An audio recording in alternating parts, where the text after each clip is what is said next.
Hello again, AJ Wildman here. We're in the second of three videos on policy more than anything else. These really aren't proposals as such, but these are more policy issues, and this has to do with climate awareness. And this one's very simply titled, Control Over U.S. Energy Policy. Right now, we don't have it, okay?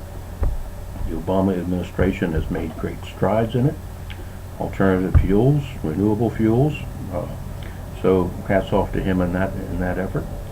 But we are still fighting the fossil fuel industry, fighting it to get control over consumption, moving faster to alternative energies, cleaner energies.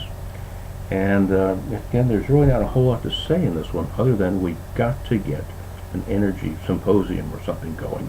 And I may try to do that myself with a group, right? And basically lay out with the full public observation or discussion how exactly we deal with oil, coal, and fossil and gas. Fracking. Fracking is a terrible problem across the country. They're trying to get it implemented in Maryland here, and hopefully we can prevent it, because they're getting a lot of gas out of the earth, right?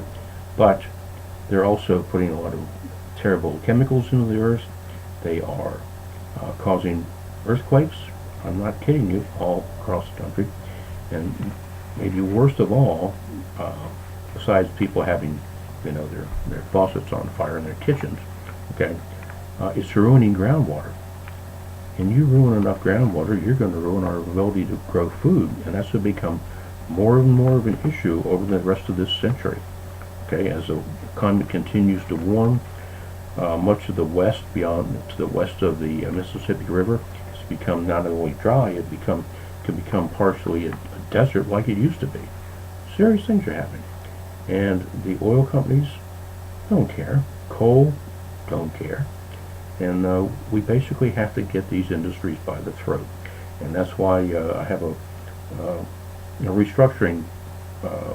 Proposal number 26, I believe, in my book, is about restructuring the oil industry, and we can very easily add coal and natural gas to that. Basically, where we decide that the profitability of those industries, okay, drives them, nothing else. Stockholders drive them. The climate, they could care less. It's not their job. Some years ago, Matt Lauer had an oil executive on one morning in his AM show. And this was probably 15 years ago, okay? But at least the oil exec had enough guts to come on and talk. And Matt Lauer at one point charged him and said, look, he challenged him. He said, what do you think about the impact of your industry on the climate? And the guy basically sat there and said, look, my job, I'm the president of such and such an oil company, okay? And my job and my duty and my responsibility is to my stockholders.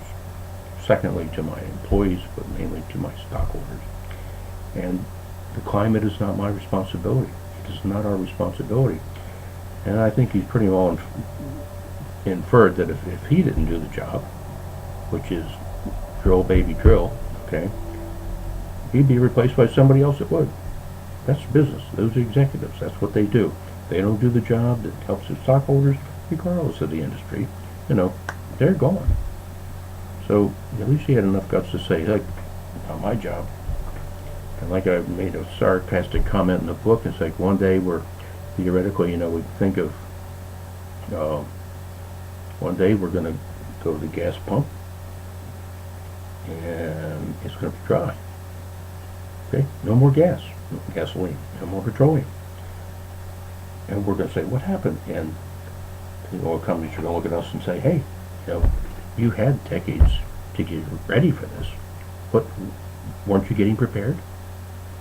Sarcastic as it is, dead on. So anyway, we're going to have to do this under the next administration. Obama's got a kind of good start. Got to give him credit for that, considering the Congress he's been fighting. And remember, when it comes to Congress, the Republicans, when it comes out to big business and the banking system, the wealthy, all right, are owned.